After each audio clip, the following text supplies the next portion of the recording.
గురూజీ 72 గంటల్లోనే ఫోన్ లోని అద్భుతమైన జ్యోతిష్య పరిష్కారం చూపిస్తారు. నమ్మండి, నమ్మకపోండి, ఇది నిజం. శ్మశాన కాళి రుద్ర చౌడీదేవి ఆరాధకులు నంబర్ 1 వశీకరణ స్పెషలిస్ట్. గురూజీ మనిషి పుట్టుక నుండి చనిపోయే వరకు వచ్చే అన్ని క్లిష్టమైన సమస్యలకు పరిష్కారం ఇక్కడ లభిస్తుంది. విద్య, ఉద్యోగం, వ్యవహారం, స్త్రీ ప్రేమ, పెళ్లి, సంతానం, స్త్రీ పురుష వశీకరణం, భూవశం, భార్యాభర్తల కలహాలు, కోర్టు సమస్యలు, విడాకుల సమస్యలు, చేతబడి, అప్పుల బాధ, ఇంకా మీకు ఎలాంటి సమస్యలు ఉన్నా 72 గంటల్లోనే శాశ్వత పరిష్కారం చేయబడును. ఓం మహాగణాధిపతయే నమః. ఓం గురుభ్యో నమః. ఓం శ్రీమాత్రే నమః. మనం ఈరోజు శని గురువులు ట్రాన్సిట్లో గోచారంలో ఒకే రాశి మీద పడ్డప్పుడు 12 లగ్నాల వారికి ఎటువంటి ఫలితాలు జరుగుతాయి. శని గురువులు ఒకవైపు మనకి డబుల్ ట్రాన్సిట్ కలిగించడం వల్ల మంచి శుభకరమైనటువంటి ఫ్రూట్ఫుల్స్ జరుగుతుంది, ఎటువంటి సందేహం లేదు. అలాగే కుజకేతువు కూడా కలిసి ఉంటున్నారు. మనకి ఈ రెండింటిని గమనించుకోవాలి. సో లగ్నం తెలిసిన వారు లగ్నం నుంచి చూసుకోండి, లగ్నం తెలియని వారికి రాశి నుంచి చూసుకోండి, అది సెకండరీ ఆప్షన్. సో ఈ విషయాలు చెప్తుంది నేనైనప్పటికీ కూడా చెప్పిస్తుంది సాక్షాత్ లలిత అమ్మవారికి భావిస్తూ ఒక్కొక్క లగ్నం గురించి మనం తెలుసుకుందాం. కుంభలగ్నము, కుంభరాశి. కుంభం వారికి కనుక చూసుకున్నట్లయితే కుంభలగ్నం వారికి ప్రధానంగా ఇక్కడ గురువు శని ఏకాదశి స్థానంలో ఉన్నందుకు ముఖ్యంగా వ్యాపారాలు చేసేటువంటి వారికి వ్యాపార పరంగా బాగుంటుంది. ఫలానా విషయంలో ఎప్పటి నుంచో ప్రయత్నం చేస్తున్నాం, సక్సెస్ రావట్లేదు అనుకునేటువంటి వారికి అదొక సక్సెస్ రేట్ని ఇస్తుంది. మీ కుటుంబంలో ఎవరైనా ఉన్నారు, వారికి ఉద్యోగం రావట్లేదు, ఉద్యోగ అవకాశాల కోసం మీరు ప్రయత్నం చేస్తున్నారు, అటువంటి ఉద్యోగ అవకాశాలు లభిస్తాయి. అయితే ఇక్కడ సహజంగానే పంచమ స్థానంలో కూడా గురువు ఉన్నందుకు సంతాన అభివృద్ధి, సంతానం కోసం, సెకండ్ సంతానం కోసం లేదా ఫస్ట్ సంతానం కోసం ప్రయత్నం చేసేటువంటి వారికి కూడా ఈ యొక్క ఫలితాలు ఉంటాయి. మరియు సంతానానికి మీరు కొంతమందికి చూడండి, మీకు ఆల్రెడీ ఒక 45-50 వచ్చి ఉంటాయి, మీ పిల్లలకు 25 ఏజెస్లో వచ్చి ఉంటుంది. అలాంటి వారు సంతానానికి వివాహం కోసం ప్రయత్నం చేస్తూ ఉంటారు. అటువంటి వాళ్ళకి చాలా అనుకూలంగా ఉంది. కాకపోతే ఇక్కడ వివాహ ప్రయత్నాలు చేసేటువంటి వారు మాత్రం ఈ డబుల్ ట్రాన్సిట్ సప్తమ స్థానం, మన లాభస్థానంలో శని గురువుల దృష్టి ఉందని ఎటువంటి సందేహం లేదు. కాకపోతే ఇక్కడ వీళ్ళకి మరొక విషయం ఏంటంటే ఎల్నాడ్సిన ఒకటి ఎండింగ్లో ఉందనేది ఉంటుంది. సప్తమ స్థానంలో కుజకేతువులు కూడా కలుస్తున్నారు. కాబట్టి వివాహ ప్రయత్నాలు, వివాహ సంబంధించినటువంటి విషయాలు ఏవైతే ఉన్నాయో ఆ యొక్క అంశాలలో కాస్త జాగ్రత్తగా ఉండండి. తొందరపడేదో పార్ట్నర్స్ని కలుపుకోవడము, ఆ జీవిత భాగస్వామి కావచ్చు, బిజినెస్ పార్ట్నర్షిప్ కావచ్చు. ఎందుకంటే సప్తమ స్థానం అనేటువంటిది వివాహ స్థానము, పార్ట్నర్షిప్ స్థానము. అక్కడ ఎప్పుడైతే కుజుడు కేతువు ఉంటారో ఇది పర్టికులర్గా ఈ యొక్క అంశాల్లో రాంగ్ స్టెప్ పడుతుంది. కాబట్టి ఈ విషయాల్లో చాలా జాగ్రత్తగా ఉండండి. అలాగే మరొక విషయం ఏంటంటే ఈ సామాజికమైనటువంటి ఈ సోషల్ మీడియాస్లోని యూట్యూబ్స్లో మాట్లాడుతూ ఉంటారు. ఇటువంటి విషయాల్లో కూడా కాస్త జాగ్రత్తగా ఉండండి. ముఖ్యంగా జీవిత భాగస్వామిని ఎంపిక చేసుకునే విషయంలోనే కాస్త జాగ్రత్తగా ఉండాలి.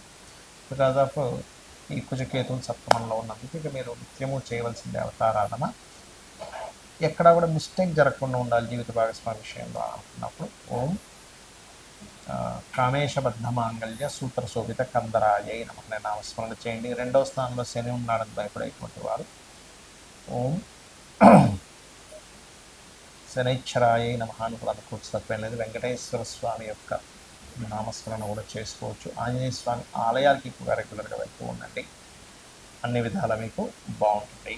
చాలామంది నన్ను అడుగుతున్న అంశం ఏమిటంటే ఇక్కడ మీకు గోచారంలో జలరాశుల్లో కుజుడు ఉన్నప్పుడు కొంత జల సంబంధంగా గొడవలు ఇవన్నీ వచ్చాయని చెప్పారు. కొంచెం జల సంబంధంగా ఈ నేవీ వాళ్ళు వీళ్ళ ట్యాక్స్ ఇవన్నీ చెప్పారు కదా. అదేవిధంగా ఎండాకాలంలో వర్షం అన్నారు, అదే రకంగా మనకు వర్షం కూడా పడింది. మరి అదే కుజుడు సింహరాశిలోకి వస్తున్నందుకు ఏమిటని చాలామంది అడుగుతున్నారు. ఇక్కడ సింహరాశిలో కుజుడు వస్తూ కేతు కూడా అక్కడ ఉన్నందుకు ఈ సంవత్సరం మనకి రాజ్యాధిపతి రవి, మంత్రి రవి అవుతున్నాడు. కాబట్టి ఈ రవి రాశుల్లోకి ఎప్పుడైతే అగ్నికి సంబంధించిన గ్రహం, ఒక విస్ఫోటం జరగడానికి కారకుడైనటువంటి గ్రహం ఎప్పుడైతే వస్తున్నాడో ఒక దేశం మీద మరొక దేశం విరుచుకుపడి పెద్ద పెద్ద బాంబులు వేయడం కూడా జరుగుతుంది. అది ఇండియా పాకిస్తాన్ అవ్వాల్సిన అవసరం లేదు, ఉక్రెయిన్ రష్యా కూడా అవ్వచ్చు, లేకపోతే అమెరికా ఇంకో దేశం కూడా కావచ్చు. ఏదైనా ఒక దేశం కావచ్చు, ఆ దేశం మీద పెద్ద స్థాయిలో ఎక్కువ ఉష్ణాన్ని కలిగించేటువంటిది వేయడం జరుగుతుంది. అదొకటే కాకుండా ఈ ఈ పిశాచ యోగం ఉన్నప్పుడు పర్టికులర్గా రాబోయే 2 months కూడా మన ఇండియాలో కానీ వేరే దేశాల్లో కానీ కాస్త పుణ్యక్షేత్రాలు, దేవతా ఆలయాల మీద కూడా అటాక్స్ జరగనున్నాయి కాబట్టి కాస్త జాగ్రత్తగా ఉండాలి. కొంత స్లీపర్ సెల్స్ వల్ల ఇబ్బందులు ఇటువంటివి జరగనున్నాయి కాబట్టి ఈ యొక్క అంశంలో చాలా జాగ్రత్తగా ఉండండి. అయితే ఇక్కడ ఎవరి జన్మజాత చక్రంలో అయినా గుర్తుపెట్టుకోండి, వాళ్ళ పర్సనల్ చార్ట్లో ఇప్పటివరకు మనం ఏదైతే డబుల్ ట్రాన్సిట్ గురించి చెప్పుకున్నామో వాళ్ళ పర్సనల్ చార్ట్లో కనుక కొంతమంది చూడండి, ఇప్పుడు నాకు ధనం వస్తుందా లేదా అనుకుంటూ ఉంటారు. వాళ్ళకి పర్సనల్ చార్ట్లో ధనభావం మీద ఈ డబుల్ ట్రాన్సిట్ వచ్చింది అనుకోండి, డబ్బులు ఖచ్చితంగా వస్తాయి.